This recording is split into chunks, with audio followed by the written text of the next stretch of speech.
Webinar Wednesday,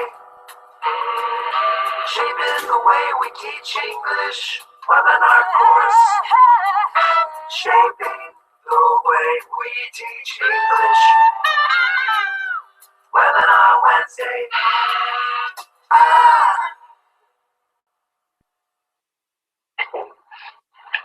Hello and welcome to Webinar Wednesday and the Shaping the Way We Teach English webinar course to you by the American English team.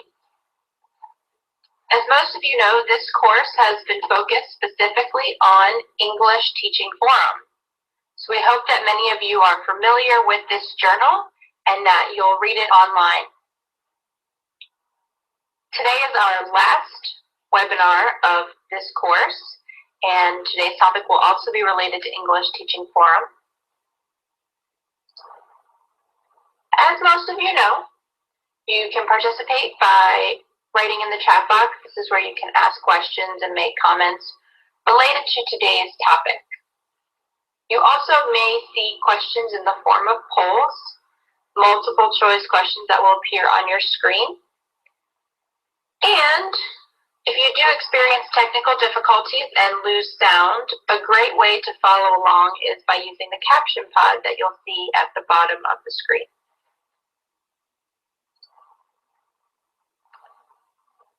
So our webinar courses consist of 6 webinars, and today is the 6th one. So we hope that most of you have attended at least 4 out of 6 webinars so that you are eligible to receive the e-certificate. These certificates are sent from your regional English language officer or your local U.S. Embassy. So to ensure you receive the certificate, we ask that you submit your attendance at the very end of the webinar. Please do not do it before this time. And this is how you make sure you are eligible for your e-certificate.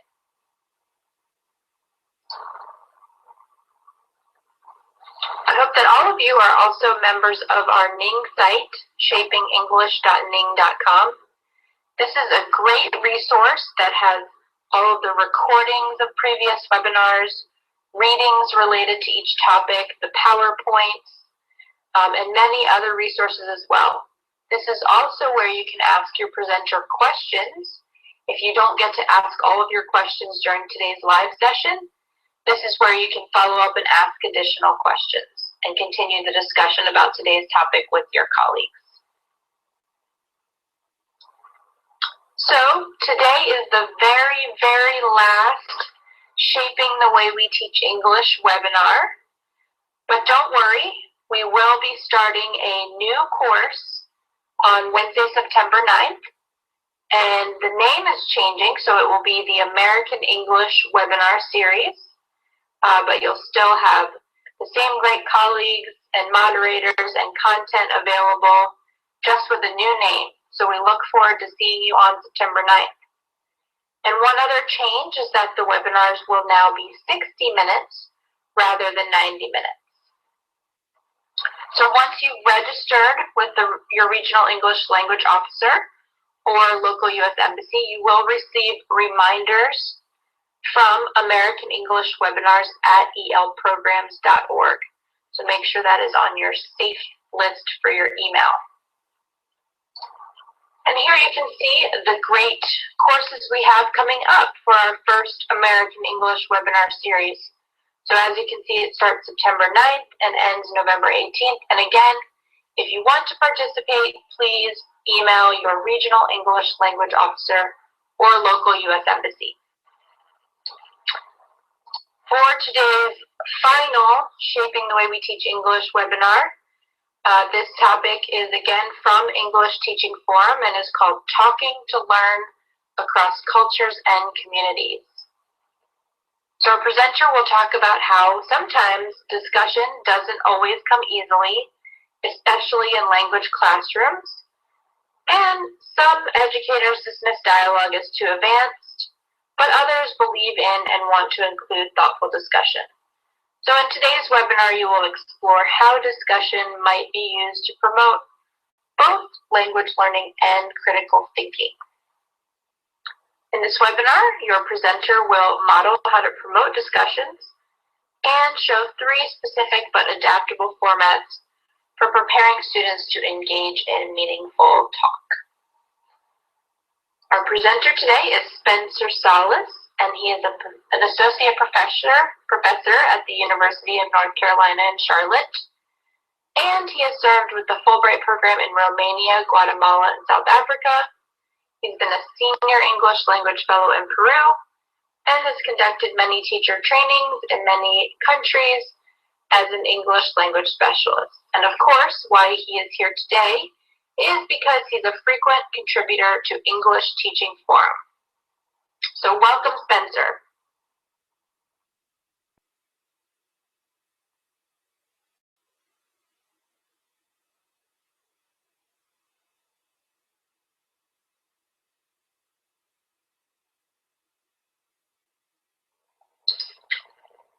Well, hello everyone, and thanks so much for that introduction. And I want to begin by thanking our moderators, Amy, Heather, Jenny, and Katie, and our captioner, Quang, and all the team from American English.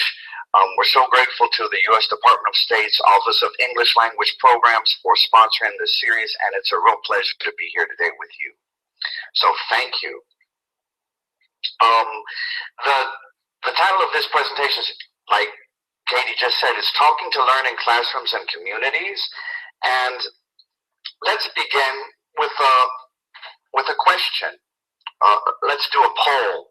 And here the question I'd like to ask is, which of these challenges do you face when you're facilitating a classroom discussion? Is it language proficiency? Is it that some students talk too much and some not at all, someone dominates, or some just don't participate? Is it that the teacher's the center of the discussion, you're trying to have an academic discussion, students talking to students, but it's really a discussion between the teacher and students, or the teacher and 1 or 2 very active students? Maybe it's the class size. Class is just too big. Or perhaps it's student motivation, or their passivity. So what do you all think? It looks like we have this issue, a shared issue of some students talk too much and some not at all. That looks like number 1 for this group, right? Also, language proficiency is a big challenge.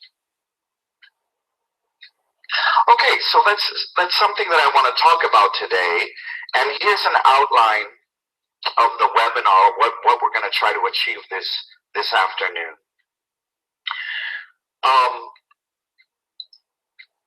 We're going to think together about how discussion might be used to promote language learning, perspective taking. And what I mean by perspective taking is that sometimes when we enter a discussion, we frame it as a debate. So I have my position that I'm going to defend, and whoever talks the loudest and the longest wins. But in an academic discussion, it's a little bit different. We're not necessarily sure of our perspective, or the perspective might be flexible. So by participating in the academic discussion, we're going to push each other to think about things differently. And at minimum, we might not come to a consensus, we might not agree, but hopefully through the academic discussion, I'll be more sympathetic or empathetic of your point of view or someone else's point of view. And that point of view might be very different, but I'll understand at least the perspective or where that participant is coming from. And then we also want to think about discussion as a tool for promoting critical thinking. So I'm going to talk a little bit theoretically and begin with 5 principles for promoting classroom discussion. These are principles that I've generated with my colleagues, but they're not exhaustive, but I think they're very helpful. And the big bulk of the webinar today is going to be around 3 discussion formats that I hope that you'll be able to use in your classrooms. So we're going to have a little bit of theory and a whole lot of practical things. Okay, so You did some pre-webinar questions, and we just did a poll about the challenges of having an academic discussion in the classroom.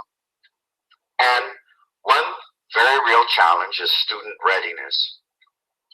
And in many of our classes, we have what we call mixed ability, right? So some students might have a higher level of language proficiency than others. And also some students might be more used to or accustomed to the types of interactions that are expected in an academic discussion, and others might not be. So sometimes as teachers we hesitate. We say, well, no, they're not ready yet. Let's wait another year. That's something they do at the end of their schooling in 12th grade. But then when we finally get into 12th grade or the final course in a series at, let's say, an American Language Center or a binational center, we try to have a classroom discussion, but they haven't really ever had practice, so we're disappointed, right? So this issue of student readiness. It's certainly true that the distribution of participation, the distribution of talk can be problematic. And what happens sometimes is that the teacher might dominate the discussion and or a highly motivated student. So we want to even it out so that many of our students, if not all of our students, are participating at some level or another. And it is challenging. Another challenge, I think, is this issue of spontaneity versus thoughtfulness. So classrooms are spaces where we want our students to think deeply about things that matter to them. And in a communicative language teaching format, sometimes we tend to emphasize spontaneity over thoughtfulness. So we're pushing our students to respond, asking question after question, getting quick, short answers, and that's spontaneous. But I think discussion can achieve something more than spontaneity, and that is deeper, more critical thoughtfulness. So that's a challenge. Reluctance. Now, the reluctance can be on the part of the teacher, like we explained. The teacher doesn't feel that the students are ready. But it might also be on the part of the students. They're shy, they don't feel comfortable, they don't feel motivated. And that goes hand in hand with this traditional teacher-student relationship. In traditional classrooms here in the United States, a teacher would lecture and the students are taught to sit up straight and listen and take notes. But if we're going to have an academic discussion, we want to break down that hierarchy of teacher on top, student on bottom. We're going to distribute that authority and share the authority with our students. And that's sometimes difficult for the teacher to conceptualize and to operationalize, but it's also sometimes difficult for students to buy into that what their classmate is saying is just as important as what the teacher was saying during a lecture format. So it's getting the students not only to speak to each other, but to listen closely to what their classmates are saying. So these are some of the many challenges we experience when we're doing a classroom discussion. And I want to back up and talk a little bit more about this traditional student-teacher relationship. So on the left, you can see this image of the teacher lecturing, and that's what I would describe as a vertical conversation. So the teacher is talking usually down to the students. And even physically, there's a distance separating the teacher from the students. And it's not really what I would consider an academic discussion. It's a lecture. Now, on the right, you see a circle format. The teacher's not even there, right? It's students talking together, having what I would call a horizontal conversation. And I think that's what we want to work towards in our classrooms.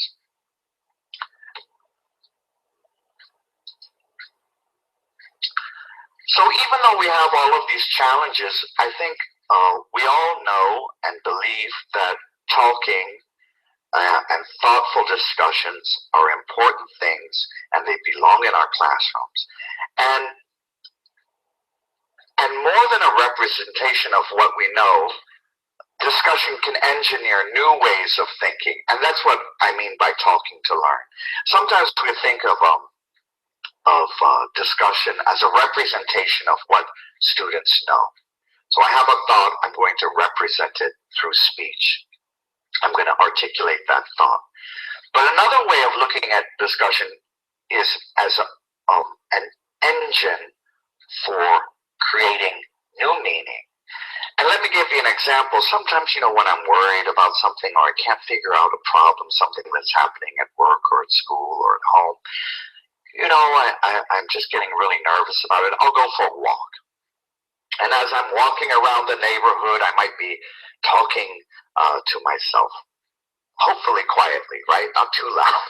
So I'm walking and thinking and maybe even mumbling to myself, trying to figure out this problem. And by the time I get home, guess what? I figured out a solution.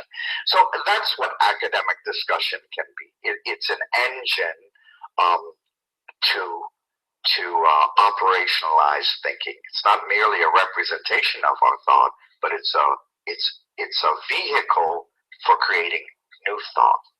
And I think that's happened to some of us. Sometimes we go for a walk. But if I stayed at home, on the other hand, and sat in a chair, I just wouldn't be able to figure it out. But if I go for a walk, then maybe I can figure it out. And that's what we mean by talking to learn. In other words, we're not exactly sure what we think about something until we start talking about it with someone else and sharing our ideas. And maybe the initial idea that I had through the discussion will evolve into something that I didn't realize I had thought. Okay, so that's why we do discussion in the classroom, because we believe in it, and it's this sort of talking to learn, talking about things that matter to us, that makes school an exciting place. I think that's why we became teachers and why we're still in classrooms, because hopefully the classroom is a place where we can share ideas and push each other to new places and become better people. Okay, so before we begin the practical activities, I want to run through 5 principles that help me when I'm planning for and facilitating a discussion. And I think that these will be helpful to you too. First of all, especially in secondary classrooms, adolescent classrooms, we want to engage participants, the students, in focused discussions based on their lived experience. Okay? So I'm going to just do the overview now, and then we'll look at each of these principles and talk more about them in detail. So focus the discussion. Can't just have a discussion. Let's talk about something. What do you want to talk about? Let's have something specific to talk about, and even better if it's based on something they know from their lives. Number 2, create multiple opportunities for participants to prepare. Give them plenty of time to prepare, and that's going to help us move away from the spontaneity challenge to something more thoughtful. So give them time to prepare and scaffold the preparation. Keep the focus on the students. So the academic discussion is not a space where students are talking to the teacher and the teacher to students, but where we're all talking to each other, right? And number 4, value meaning making and active listening. So we're going to focus on what students are trying to say. It's not only a matter of speaking, but also of creating opportunities and valuing listening. So the discussion is 2 things, speaking and listening. And finally, as a teacher, and this is something we want to also help our students understand, that in an academic discussion, it's not necessarily a debate. So a debate is a very specific type of academic discussion. But when we're talking to learn and figuring out things together with each other, we're going to honor difference. So different people have different perspectives and different rationales for why they think the way they do. And we're going to respect that and recognize those differences. Also, we'll reflect together at the end of a discussion on what, not only what people said, but how they said it, what they did that helped the discussion move forward. Were there certain behaviors that they displayed that were particularly generative and positive and enriching? So it's not only what they say, the content, but also the interaction. And that's how we'll sort of offer some sort of closure. Because oftentimes in an academic discussion, we end with more questions than we began with, right? So we don't have to necessarily solve the issue that we're talking about or come to some sort of definitive answer because we have multiple perspectives. But we're just going to wrap it up, offer some closure. We're done for the day. We ran out of time. Here's where the different opinions and the rationales, here were the behaviors that were so important. So I'd like to go ahead and walk you through each of these in a little bit more detail. And then we're going to move to a series of 3 flexible formats. Okay, principle number 1. This is super important. Get students talking about their lives and experiences. So, sometimes we want to talk about contemporary events, the economy, politics, these sorts of things, historical events. But you know what? Maybe even better to get them talking about things that they really know deeply. And so pick something from out of their lives. Now, of course, it has to be aligned with the curriculum somehow. And today, in the flexible formats that I'm going to walk you through, the theme that I'm drawing from is one of heroism, right? What's a hero? How do you define hero? What's a heroic act? So that's something that I think all of us, regardless of where we live or who we are, we have an idea of what it is to be a hero, and we have heroes in our lives. It might be your grandfather, or a parent, or a family member, or a community member, or a historical figure, or a contemporary figure, right? Everybody has an idea about this, and this is what I mean by talking about something that they know. So here's a question for you, and let's do a little bit of chat. What are some potential topics, thinking about, okay, students' lived experiences, what are some things that you think your students could discuss? And even better to ask the students, if you're looking at your curriculum, the themes, right, within your curriculum, what are some potential topics that you and your students could discuss that draw from their lived experiences? Childhood, for sure. Summer vacation. Sports. Okay. Books, movies. Soccer. We have all sorts of choices. Now, the environment. Okay, so you have a lot of things to choose from.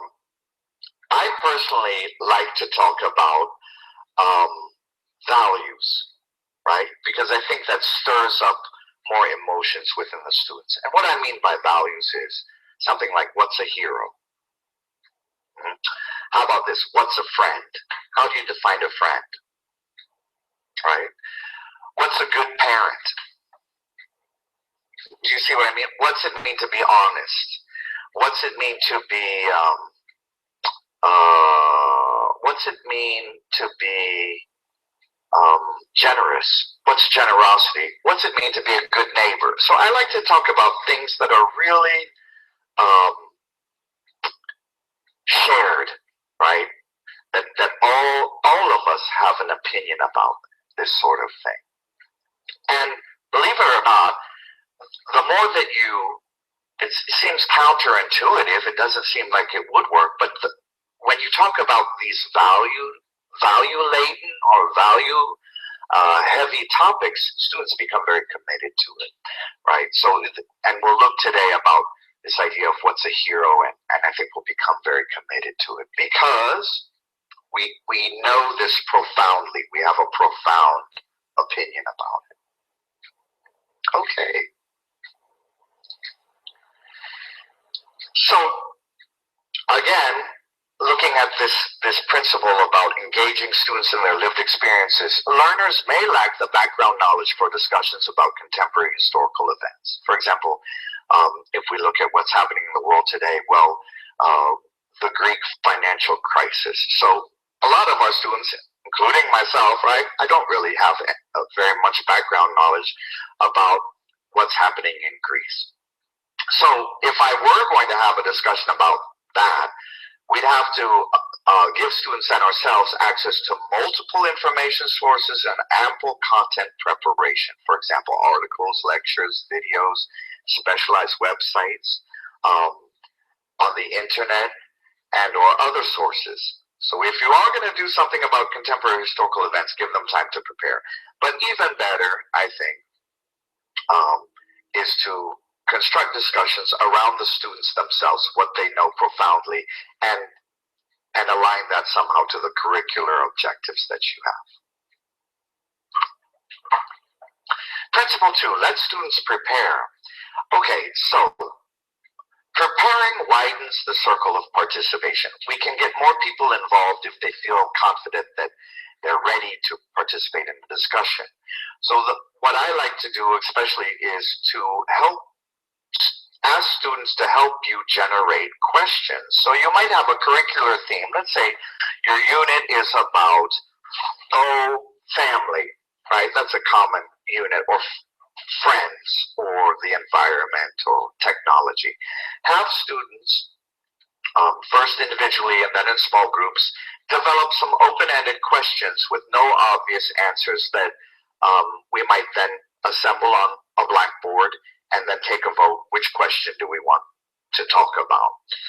Then have them try out the question first individually, write a response on paper, and then with a partner, talk about it, and then in a small group, and then have them write additional questions that they generate from that initial discussion, and then let's have the discussion. So it's a combination of writing and talking and wondering, right? And by doing this, during these different steps, the teacher can walk around the class, troubleshoot, help students who are struggling, organizing their ideas on paper, or listen in on some conversations and give them some support.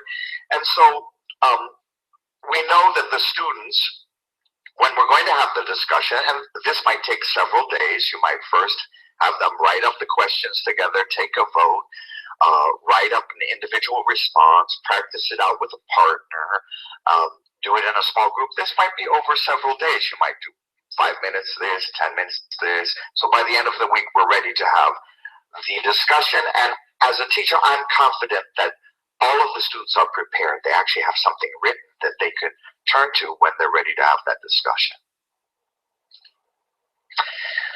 I mentioned that it's important that the questions be open-ended. So here's something, let's look at this together. And which of these questions do you consider to be open-ended? So here are the questions. Let's go back one slide. Who is a person, there you go. Who is a person you admire and why? Is that open?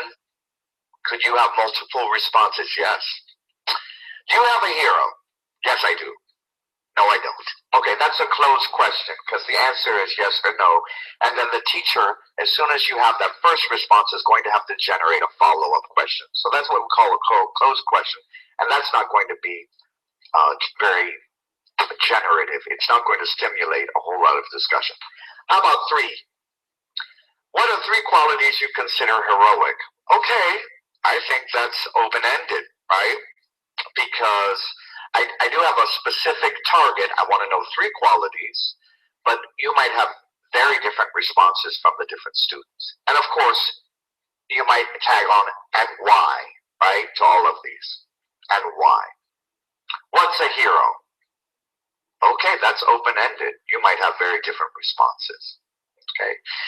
So, of the 4 questions, number 2, do you have a hero, is going to be the least effective because the response, the students will say, yes. And then you'll say, who is your hero? And then I'll say, my hero is my father. And then it goes back and forth from the teacher to the students. You see what I mean? They're not able to talk about it without all of these promptings. Okay, so a lot of people looked at who's a person you admire and why. So that would be a great question for discussion. Okay, perfect. So that's what we mean by open-ended questions. Now, we talked about preparing for discussion, right? In terms of content, what students are going to say, but we also want to help them understand what we want them to do, how we want them to act or behave. So preparing for a discussion is not limited to helping students gather and organize what they're going to say, but it's how they're going to interact with each other. So you want to set expectations. Here's what we all agree should happen in the discussion. Here's some examples. And you might create these with the students, and then at the end of the discussion, return to them and see who is, if we succeeded or not. We'll encourage each other to participate. We'll ask questions. We'll build off each other's responses. We'll listen carefully to what our classmates are trying to say and help them when they need us. Okay, let's do a chat box. What are some other expectations that you think you and your students would want to articulate before you begin the discussion? What do you all think? Do you have any other expectations you'd like to add to this?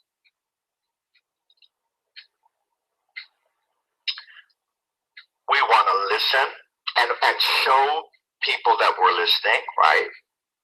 So our body language should be focused on whoever's speaking. We're going to turn off our cell phones if we have them. We're going to turn off all phones, right? Create a helpful environment. Okay, we're going to help each other. We're going to be patient. We're not going to interrupt.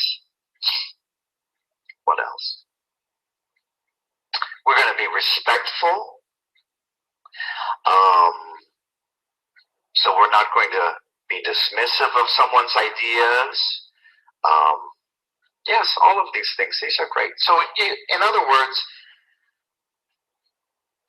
we don't want to assume that the students are aware of the expectations that we have for academic discussion. We're going to be very explicit and say, this is what I think we all need to do during the discussion, beyond expressing our ideas and articulating what we're thinking and giving examples and whatnot. We're going to take turns and show others that we're interested in what they're saying, and we're going to accept different points of view. We're not going to get angry, right? We're going to be patient and supportive. Okay. Let's talk about principle 3, keep the conversation horizontal. So we were talking about this traditional teacher-student relationship where the teacher just talks to the students. But we don't want that. We want a horizontal, inclusive discussion. So here's some ideas about how you might move the discussion away from the teacher. As a teacher, you might express your point of view, or I think it's even better to hold off. So the students generally have a need or a desire to hear what does the teacher think. Now, if the teacher comes out right away and says, well, I think this, that might end the discussion, because in a traditional classroom, whatever the teacher says that's it. That's the right answer. So even better if the students are asking you, well, what do you think, Spencer? What do you think, Katie? What do you think, Heather? You might just say, you know what, I'm not completely sure of what I think, or I'd like to hear what everybody else thinks first. So I defer. Say, I don't want to give my opinion just yet. I'm undecided. I think the teacher can also position himself or herself as a participant, so actually join the circle. And another way we can do it is to give specific feedback and have students give specific feedback about other students' frequency of participation at the close of the discussion and the content, and think about how we can all work together to help each other participate more fully in more meaningful ways. So we can establish participant observer roles for the students. So within an academic discussion, maybe one student's going to be a timekeeper. You might have multiple students acting as observers. For example, one group of students might be actually diagramming who begins speaking, then who follows, and then what's the movement of speech around the classroom. Another might be timing the length of each interaction or each turn. Another might be looking at and recording the main ideas that are expressed, or the examples that are expressed, or the questions they hear, or the target vocabulary that's actually operationalized or used in the discussion. And other students might be helpers when someone's struggling articulating an idea in the target language. We've identified 2 or 3 students to help them express that idea, like a translator buddy. Okay, so establish roles for the students so that the responsibility is shared, not only for the content of the discussion, but for the interaction itself. And then after the discussion, they provide feedback. Principle 4, focus on meaning and value active listening. Now, it's a discussion activity. I consider it a fluency activity, right? So we're going to not interrupt students all the time. We're going to focus on what they're trying to say and not overemphasize form. And again, you might identify individual participants to help out students struggling to express their ideas. And if you do see a constant issue with a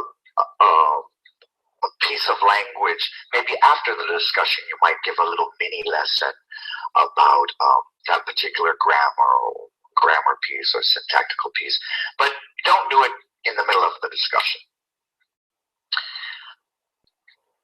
I think when students are really committed to a topic, let's say they're talking about friendship, what's a friend, or here today we're going to talk about heroism and what's a heroic act and what does it mean to be a hero, they become very committed and engaged in the discussion.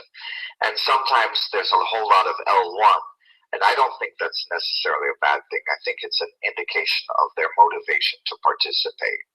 So so let's accept the use of L1 as an indicator of their motivation, and then maybe make the discussion focused enough, with enough prep time, and the actual discussion within a certain time limit that they can sustain the target language during that 10-minute discussion. And again, assign students the role of observers so that they're actually recording some of the main ideas or the questions that are presented or posed during the discussion. And finally, principle 5, at the end of the discussion and during the discussion, we want to help students realize the importance of honoring difference. So in a classroom or in a community, right, in a family or a community or in a society, there are many different opinions, and we need to, we might not agree, we might profoundly disagree, but we're going to honor those different ways of thinking. And we're going to reflect at the end of the discussion on what was said and how it was said, the interaction, and that will be the closure. So somehow the teacher is going to say something like, all right, we've run out of time today, and we had a whole lot of different opinions, and here's what Amy said, and this was the example that Heather gave, and here's what Quang thought, and here's how Katie agreed or disagreed with Amy, Heather, Jenny, and Quang, and that's okay, right? So somehow wrap it up, but not necessarily declare some sort of a winner. So in other words, the teacher, or you could have a student do this too, or a group of students is going to synthesize or review the various points of view that were expressed, the questions that were generated, and the behaviors that forward the process of talking to learn, of the academic discussion. And again, bringing a discussion to a close does not involve identifying who was more right? We're going to just simply recognize the different opinions that were expressed. And maybe, I think what's even more exciting is to ask students, did anybody change their ways of thinking during the discussion? Did you begin with a certain opinion, and how did that evolve based on what was said and what you said and what you heard?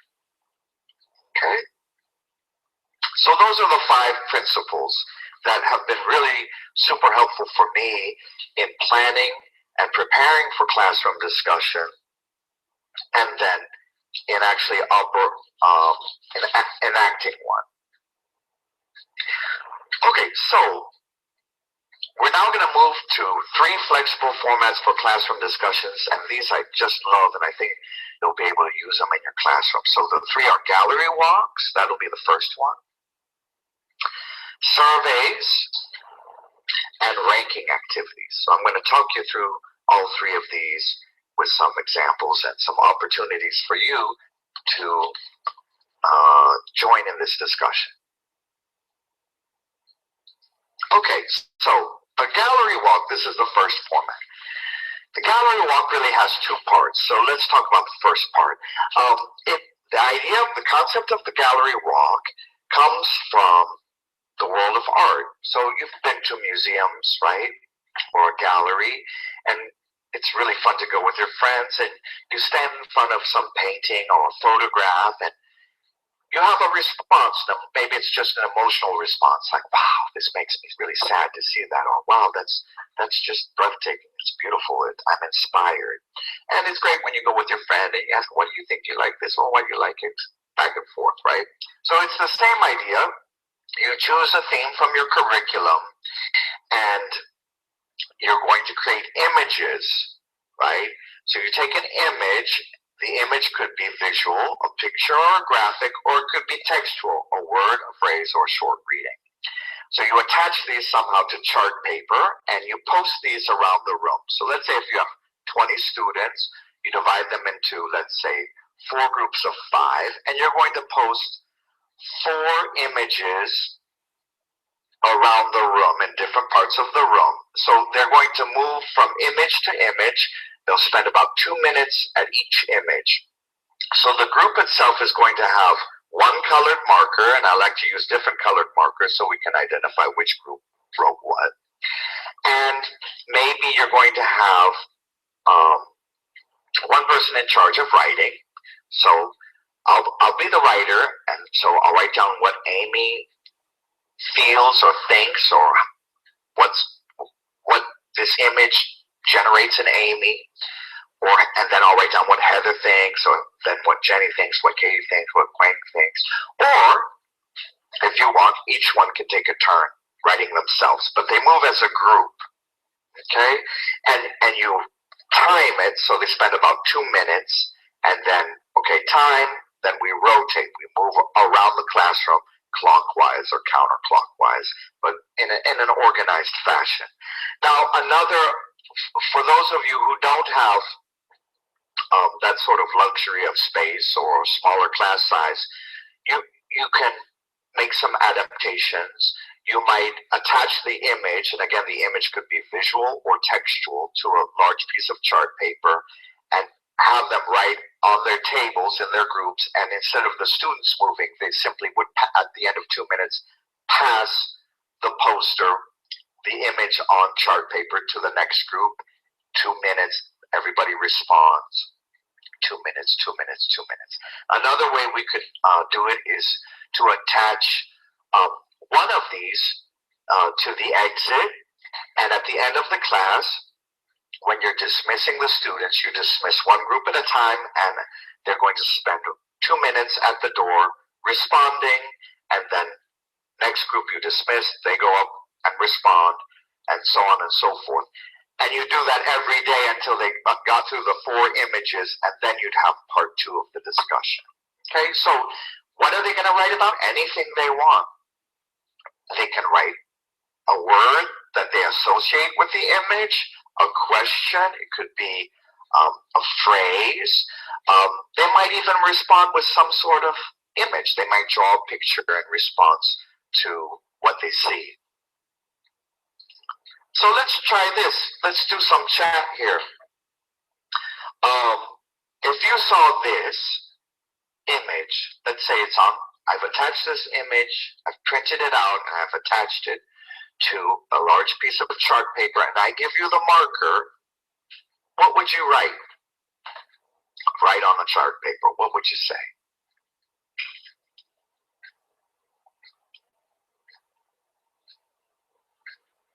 So fear, trust, fear. Someone might write family, path to follow, decisions, challenges, the future. It's really wide open, whatever you felt when you saw this image, right? So that's the first part of the gallery walk. Students are just free to respond. Might write destiny, right? Someone might draw a picture of how they feel when they see these words, choices, and it could be a word or an entire phrase. For example, it's hard to make choices, overcoming challenges, and so on and so forth. Life, all sorts of things, right? Here's another example. Let's move to another example. And again, here the theme is heroism, right? So I've chosen heroism as a unifying theme for all of these 3 formats. So here's another image we might project somehow or attach and have students move from one image to the next and respond on paper. So when you see this, dream, courage, inspire, harmony. Okay, someone might say my career, values, friendship,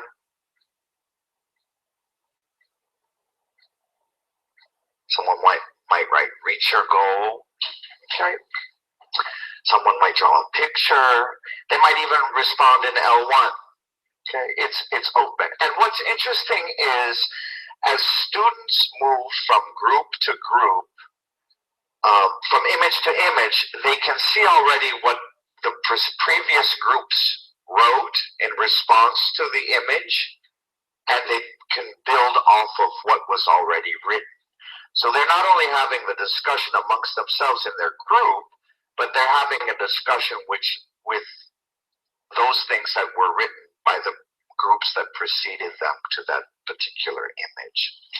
Okay? Here's another example. You could have just a word. It doesn't have to be an image. If you don't have a printer, you could just write something right on the piece of chart paper, coward. So when you see this, coward, wow, that might generate a response in you. What would you say? You might draw a picture of how it feels like to be a coward. Or someone might draw a chicken or write the word chicken, fear, shame, thief, right? It's wide open. And here's another example for the gallery walk. You could use, like I said, an image, a word, or here's a phrase. It comes actually from Harry Potter, right? It takes a great deal of courage to stand up to your enemies, but even more to stand up to your friends. So that's what Dumbledore says to Harry Potter. And what do you think of when you see this quote? Okay, so you just write your response and then see what your friends have written, and you actually begin something of a dialogue right on the piece of chart paper. Now, that's the first part of the gallery walk. After they've had a chance, the groups have all had chances to respond to the different images that you've um, posted to the chart paper. You're going to have, oh, here's one more example of different images you could post, right? All of these, again, are related to this theme of heroism because that's what we're using. Let's pretend that's the curricular unit. So, wide open, right? Now, after they've had a chance to write their responses, you, as a teacher, lead a debrief on the responses, and you encourage individual or collaborative elaboration of responses. So when you do the debrief, the teacher, again, doesn't want to be the focus of the discussion.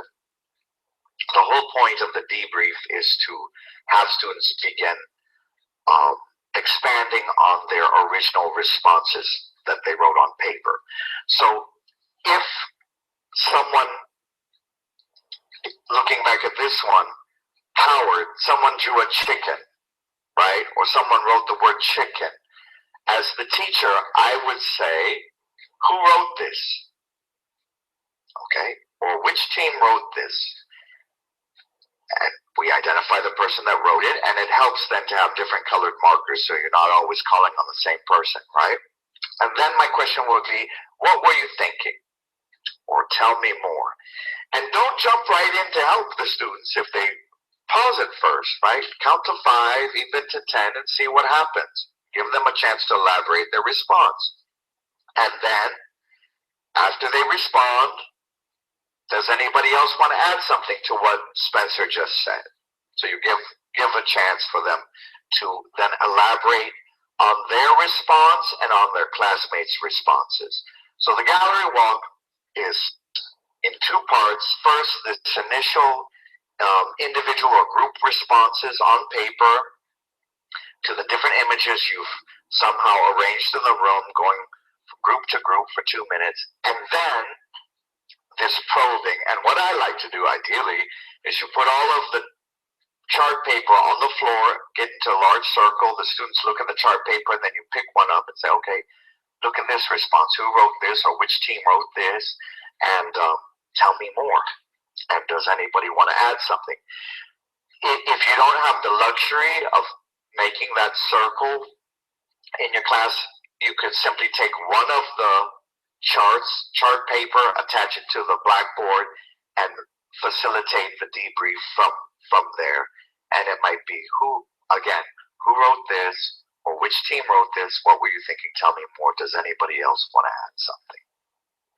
Okay, so that's called gallery walk. I really like this because especially part 1 is very low pressure. Students enjoy the movement in the classroom and I think the anonymity of the responses, right? And also it's wide open. It's super flexible. I like to use it as a preview to a unit, or even a way of wrapping up a unit. So it could be a pre-reading, post-reading, you can even do it while reading. Okay? So that's called gallery walk.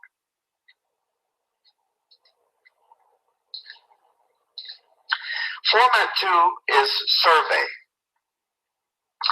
And this one's slightly more challenging because it involves reading, right?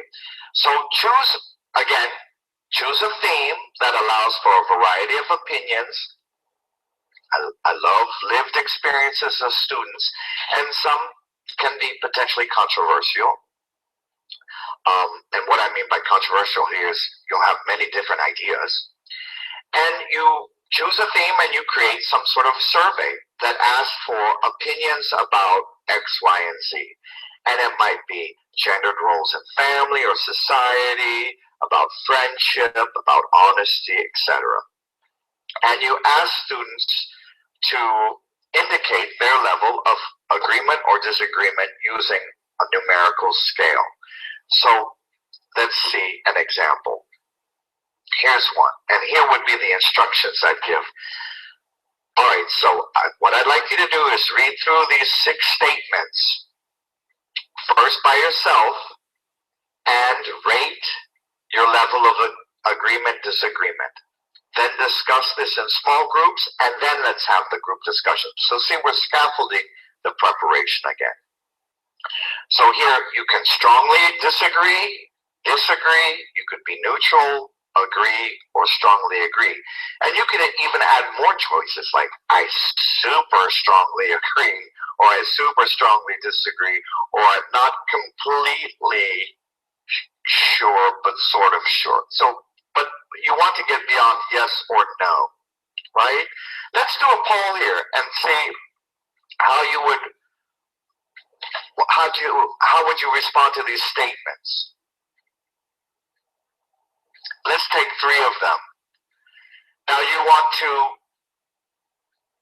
rank it from strongly, you can strongly disagree, you're neutral, you agree, or you strongly agree. Let's do the first statement. Let's do these one at a time. So to be brave, and again, it's all about heroism. So to be brave is to love someone unconditionally without expecting anything in return. And I like this statement because it's ambiguous. First of all, the question is, what does this mean? So already we're beginning to think more critically, and it's going to, the statement in and of itself will generate discussion, because to a certain extent, students are going to have to negotiate with each other their understanding of the statement. So what do you think? To be brave is to love someone unconditionally without expecting anything in return. Well, a lot of you strongly disagree, 52%. But some people strongly agree, 7%. So we have a big range of responses here. Some are unsure. And then the question, so you do this individually, then in a small group. And in the small groups, the question is, well, why do you strongly disagree? Why do you disagree? Why are you neutral? And you have them start talking with each other, trying to build consensus. What about statement number 2? You can't be brave if you've only had wonderful things happen to you. Well, some people say, yes, you can be brave. You strongly disagree. Yes, you can be brave, even if you had a wonderful life. But other people say, no, you can't. And there's just a whole...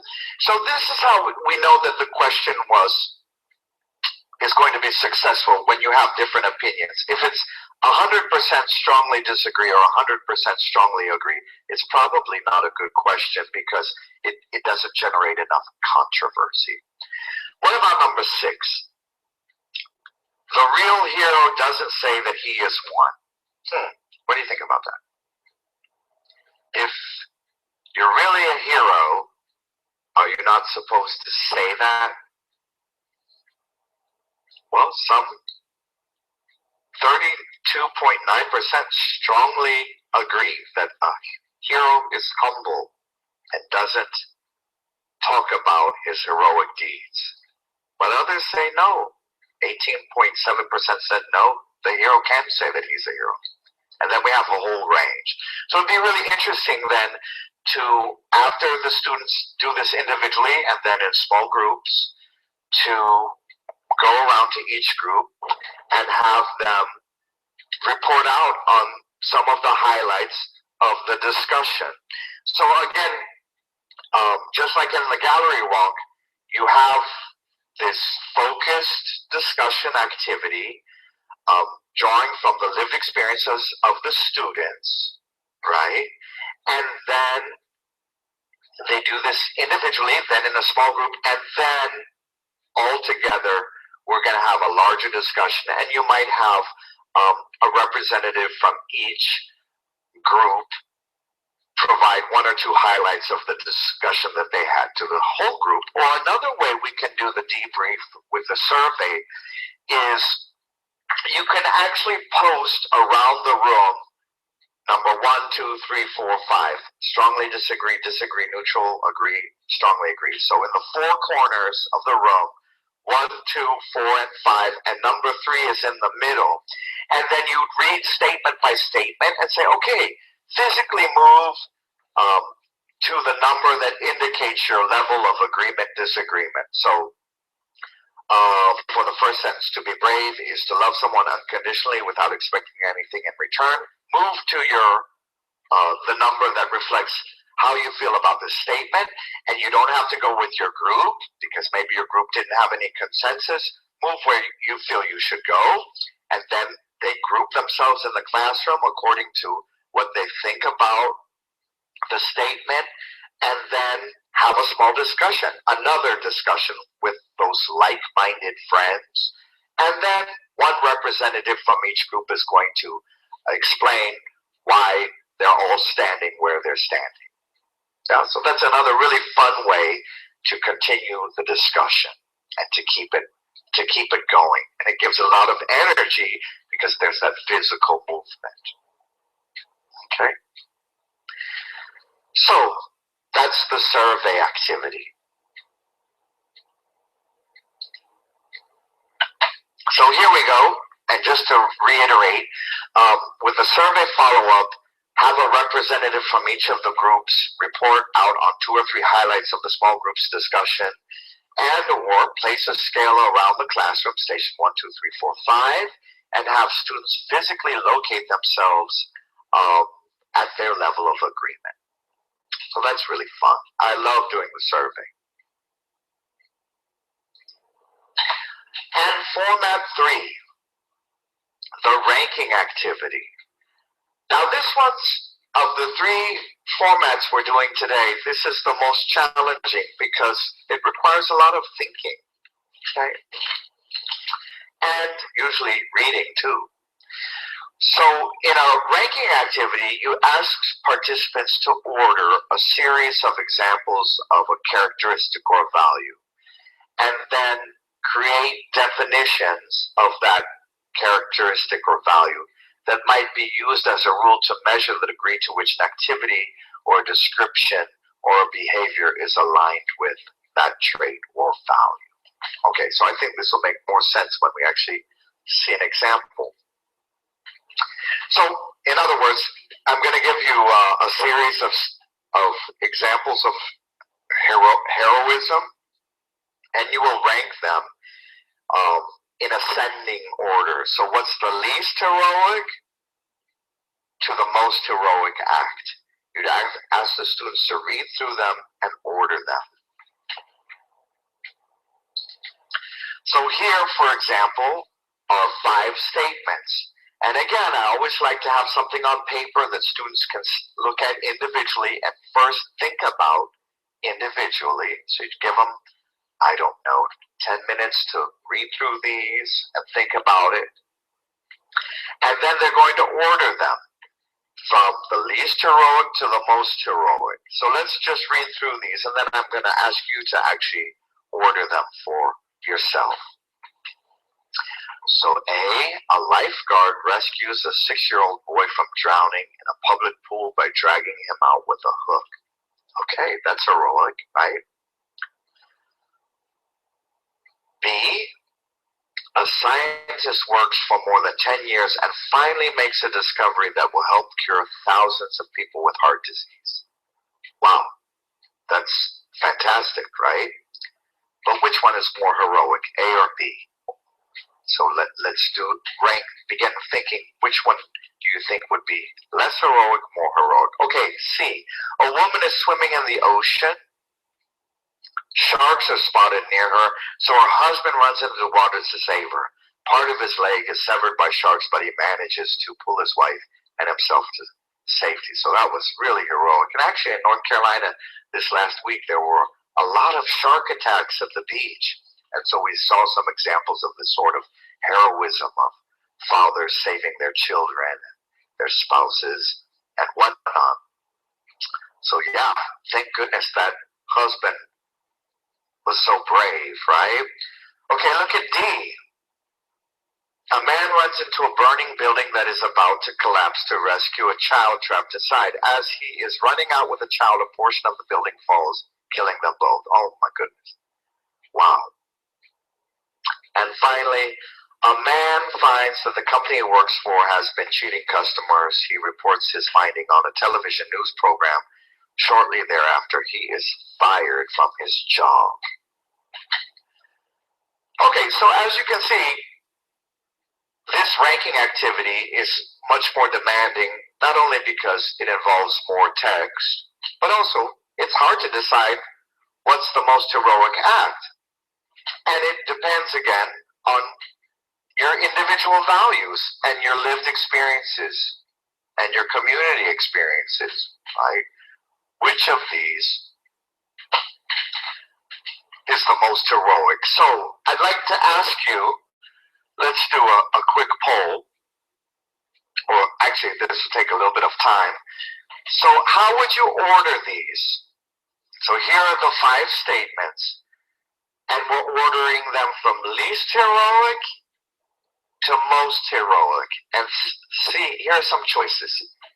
Least heroic, E, then B, then C, DA, the lifeguard would be the most heroic, and the man working for the company the least. Okay, maybe. Here's another option. C, the husband is the least heroic. Well, maybe you think that way, right? Because if you would expect the husband to do that, that's his duty, right? That's not heroic. Maybe that would be one argument. Then D, the burning building. E, the company. A, the lifeguard. And B, the scientist. Well, maybe some people say the scientist because he helps the most people. You know, all this depends on how you define heroism, right? It looks like a lot of people think the order should be B, the scientist, C, the husband, D, the burning building, A, the lifeguard, and E, the man working for the company. That's interesting. So, and others have a totally different order. 17% would order it in a completely different way. Okay? So this takes more time, and again, you can break this up over several days. First, give them the series of examples of a specific value or trait or characteristic, and then have them take it home and think about it, and then come and have a small group discussion, and then continue to think about it. Then finally you're going to have this larger group discussion. And what I also like to do is not only for them to rank these activities from least heroic to most heroic, but to create a definition for whatever value or trait that you're looking at. So here's an example. A hero is an individual. You'd ask the groups after they reach some sort of consensus to create a definition that could be used to measure whether or not an act is heroic. And here's some sample definitions. A hero is an individual, and I like to have at least 2 key characteristics. So a hero is an individual who sacrifices his or her own well-being for someone else or for the greater good. Okay, so sacrifice and greater good. Here's another. A hero spontaneously acts to help and defend the weak. So hero is spontaneous and he defends the weak. Or something else. So let's take a few moments, and if you're with your friends, have this discussion together now. Create a definition for a hero. What's a hero? And your definition should include at least 2 key characteristics. And you use this definition to go back and measure whether or not someone's act was heroic. So let's do that. Let's use the chat and let's think together. And post your ideas into the chat box, and let's see what definition you come up with.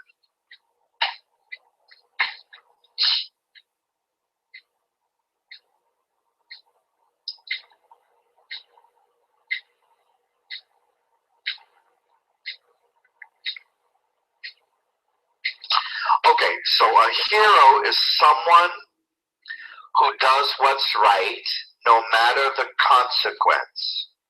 So doing the right thing and regardless of the consequence. So it doesn't necessarily have to be successful, maybe. Okay, that's a great definition. A hero is someone who does what's right. Okay.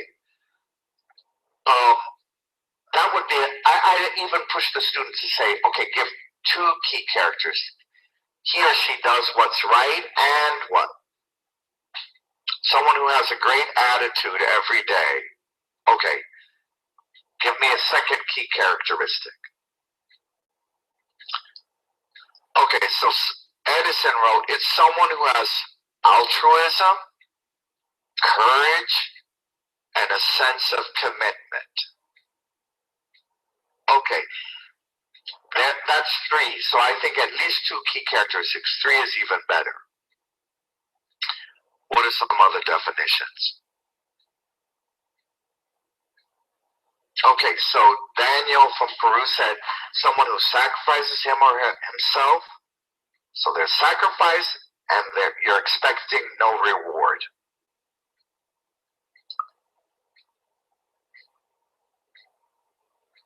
So Marlene from Honduras wrote, someone who's always willing to help others, and what else?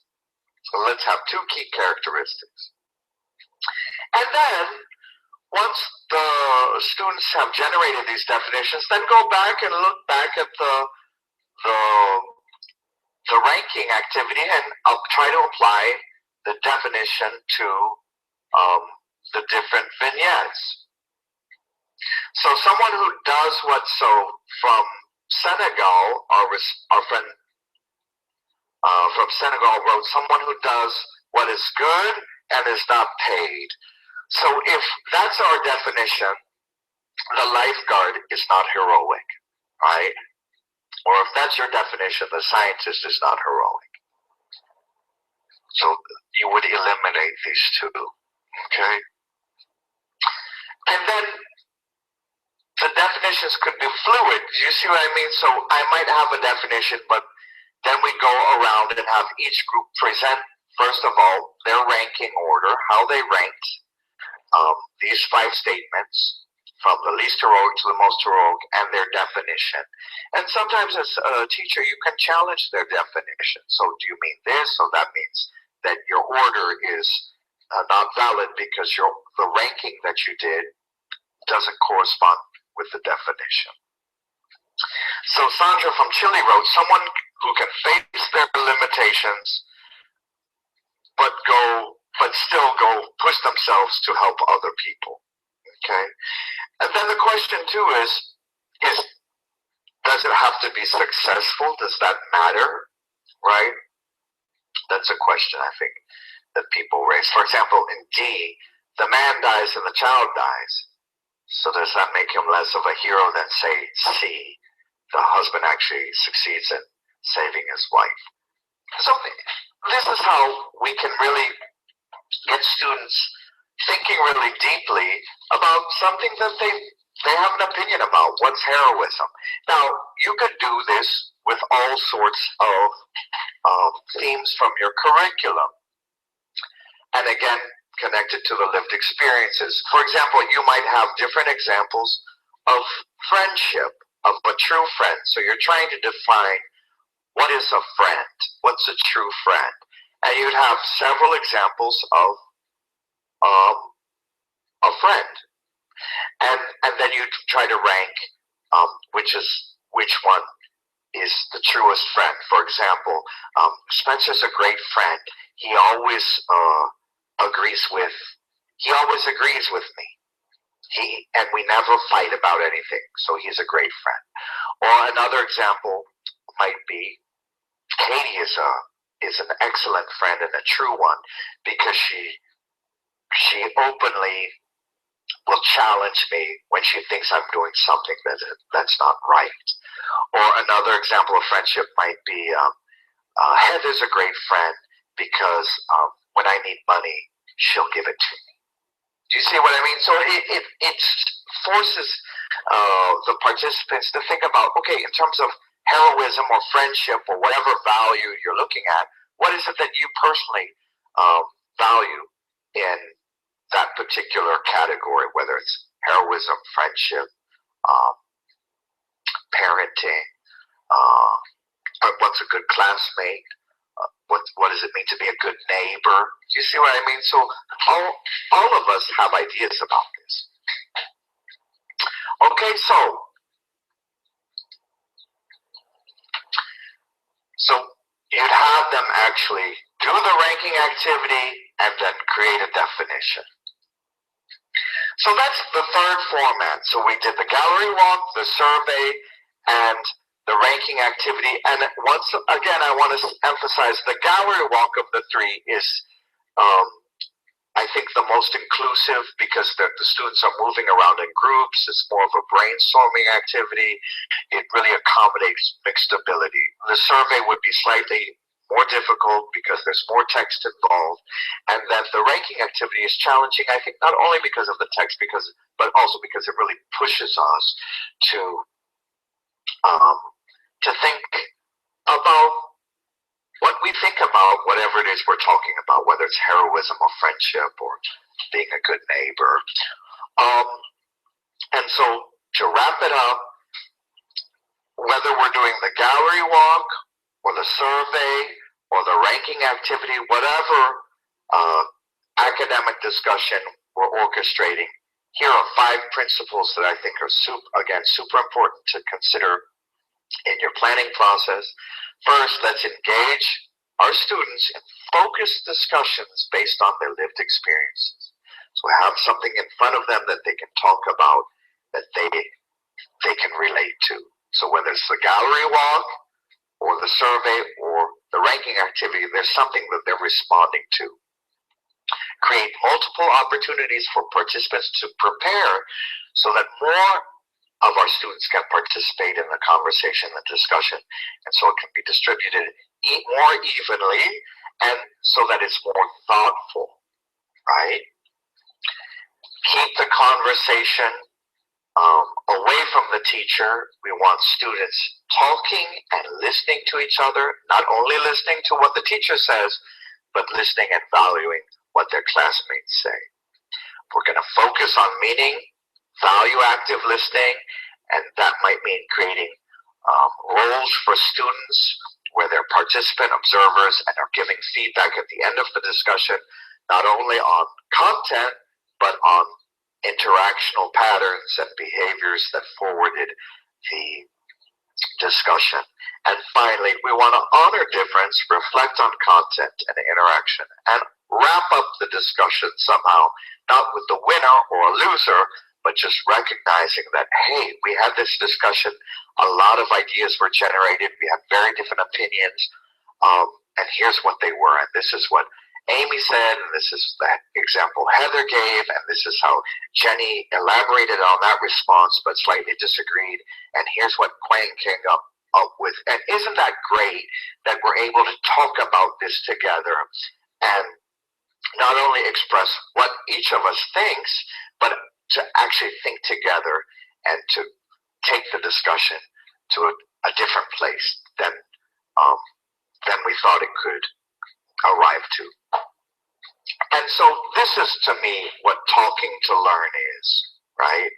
Is that moving away from simply articulating what I think to how can we all think differently together. So too many times academic discussion is framed as a debate, or the debate is the only type of academic discussion that we promote in the classroom.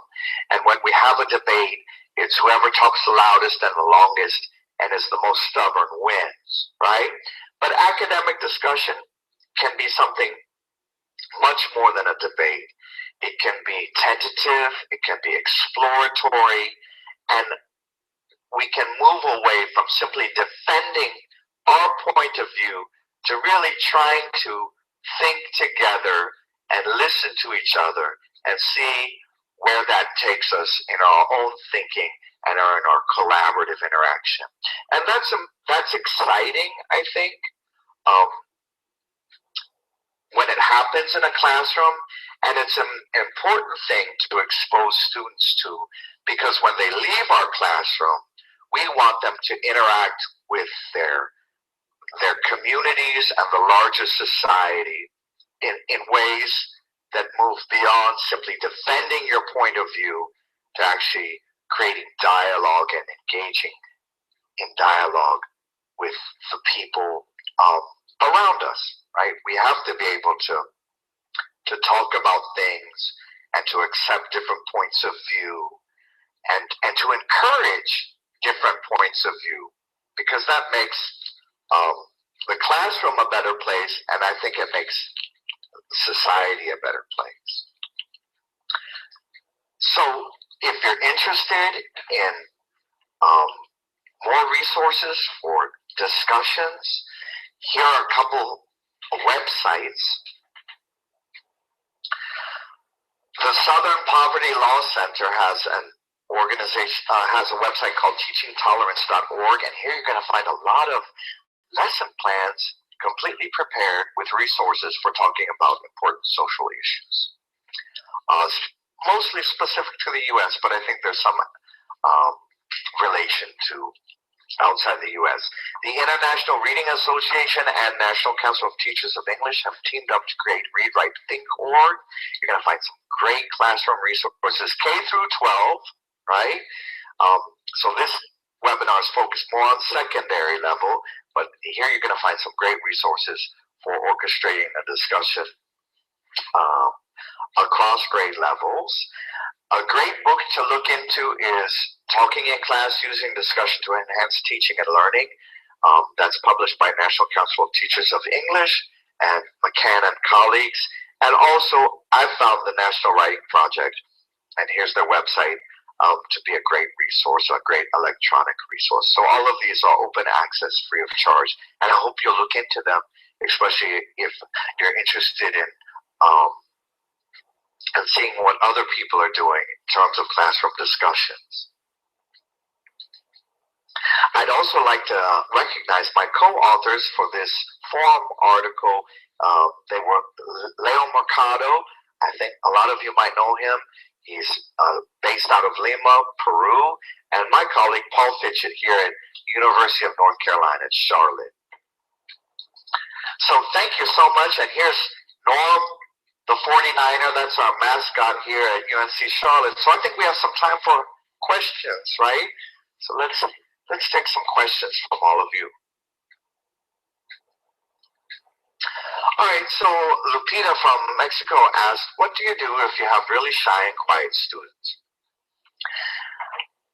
And we all have shy and quiet students who are reluctant to participate in classroom discussion. I think, Lupita, that, excuse me, that's why you want to give them plenty of time to prepare. So, and even write down what they're going to say in the discussion, write their ideas down. So when I have a really shy and quiet student, I'll encourage them to actually read what they wrote on paper, yeah? Or to read their definition aloud to the group, or to read the order of their survey. So something like that, right? So I think the preparation piece is really important if you want to reach out to the shyer students. I think the gallery walk is all of these activities start individually, but then you have the small group and then the larger group. So I think that the shyer students are going to start building more confidence in the smaller group interactions, and hopefully that will give them enough confidence to participate in the larger discussion as a spokesperson. Okay, what other questions do you have?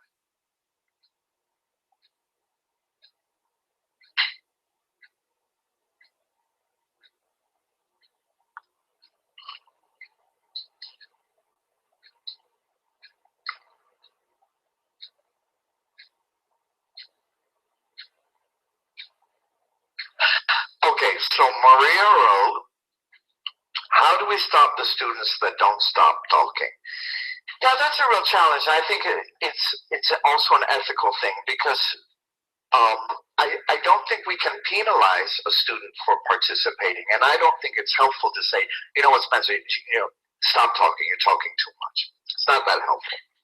What I think is a better strategy is if you assign students these roles of participant observers, and they're going to be recording somehow how many times Spencer speaks, how long he speaks, what are the main ideas. So let's say you're having this 10-minute debriefing, and we have 5 spokespersons, and the feedback would be, okay, Spencer spoke 20 times for a total of 9 minutes. Heather spoke 0 times. Katie spoke once for 30 seconds. And Amy spoke for 30 seconds. Then that feedback is very specific, and you don't have to necessarily say, you know what, Spencer, you talk too much. The data is there, and we can see that Spencer talked too much. And then I think the question is going to be, so what are some strategies then? How can we change that so that the distribution is more even? And think together as a class, what were some of the things that we weren't doing?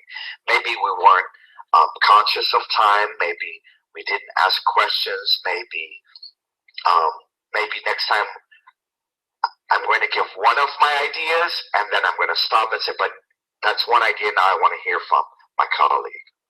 So I think that's a better way than simply saying, you talk too much, because we don't want to demotivate motivated students.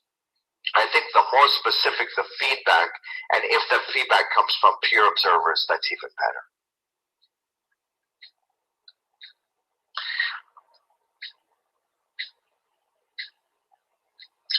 So I think that wraps up this webinar. I want to again thank our moderators, Amy, Heather, Jenny, Katie, and our captioner, Quang. I'd like to thank the Department of State's Office of English Language Programs for organizing this important series. And I especially would like to thank the editors of Forum Magazine, Max Kohler and Tom Gaz. It's been a real pleasure to write for the Forum, and we appreciate all of your support. And finally, I'd like to thank all of the teachers that participated today. A big hello to my colleagues in Peru and Uruguay and Guatemala. It's great to see so many of you here this afternoon. So thank you so much.